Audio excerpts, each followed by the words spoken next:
The Dawdler's Philosophy. Snippets. Just a taste. All right. So with that staging in place, let's see if we can try to activate Ryan's chimp at all, or bring Ryan into this more and have more of a debate. Or more interaction.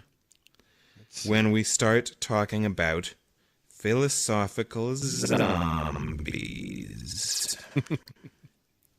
Zombies. My son loves zombies. Let's do it. Oh, really? We can get All kids love another listener. Yeah.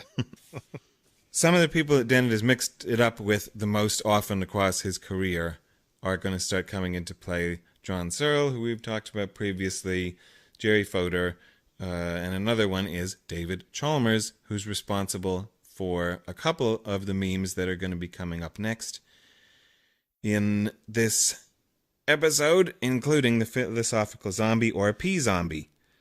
Philosopher zombies are, by definition, behaviorally indistinguishable from normal conscious human beings, but entirely lack any inner life or conscious experience. In other words, as far as I know, you are one, right? Uh-huh. This is kind of an other minds problem echo that, well, of course, any of us individually knows, because we can do autophenomenology, that we are conscious. Yep. Because we have this infallible, incorrigible private access to the realm of qualia in our first-person experience. We know what it's like to be us. There is something it's like to be us. God, I hate that phrase. So a P-zombie, a philosopher zombie, would be heterophenomenologically indistinguishable from a conscious human being. Their behavior is identical, including their dispositions to speech acts. They would say the same thing. They talk about how you could be at a party and have a conversation with them and get seduced and go home with them and marry them and whatever and live your whole life, and it just turns out that the whole time they were a zombie.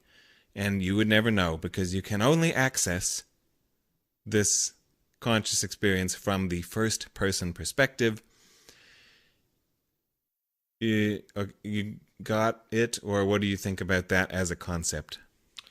Well, it's a weird one, because to me it's just like, why it feels like you're saying a lot but not saying anything at all.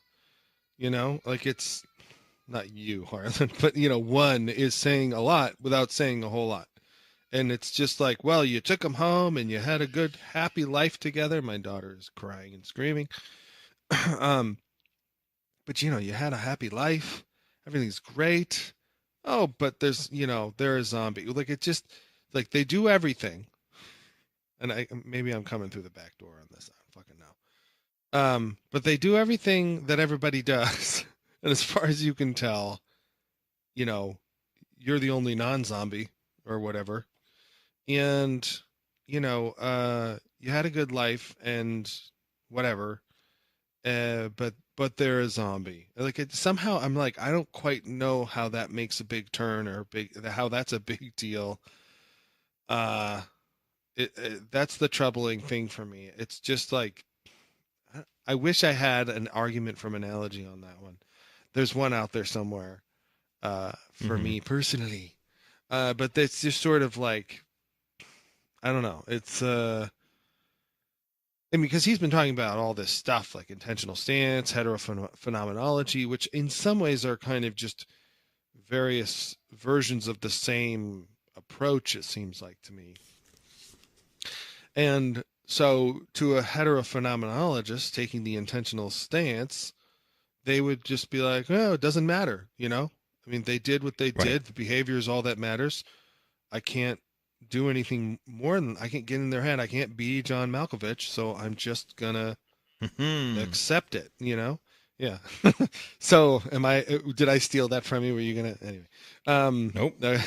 But there's that whole, aspect. So then it's like, well, why do you have to call it something, like that? Why do you have to distinguish it when if you have these other tools for thinking, like the intentional stance or heterophenomenology, you don't really need it becomes fluff fast as far as I'm concerned.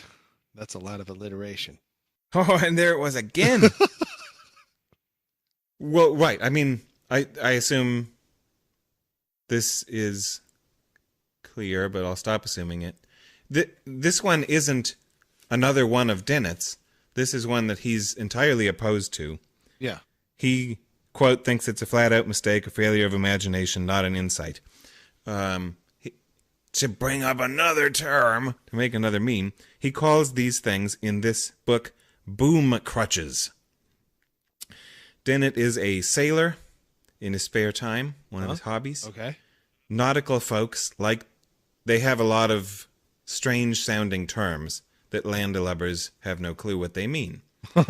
One of them is the boom crutch, or I can't even remember now, because when he talks about it, he's like, first of all, we've got these weird terms. But second of all, because we're well aware that we have weird terms, we also on purpose make up even sillier, totally fake terms just for fun. Yeah. And I can't remember if boom crutch is an actual one or made up one.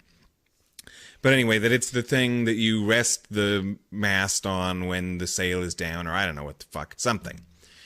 But that when Dennett hears the term boom crutch, he thinks of a person, of a medical crutch, like you got a sprained ankle and you need crutches, but that when you put your weight on it, it explodes in your armpit. Like you try to lean on something, but it really is just a trap or a trick. Uh-huh. So that's Dennett's term for these intuition pumps or ideas or stuff that he thinks suck, that are drastically flawed. He calls them boom crutches, and I think that he thinks the zombic hunch is a boom crutch.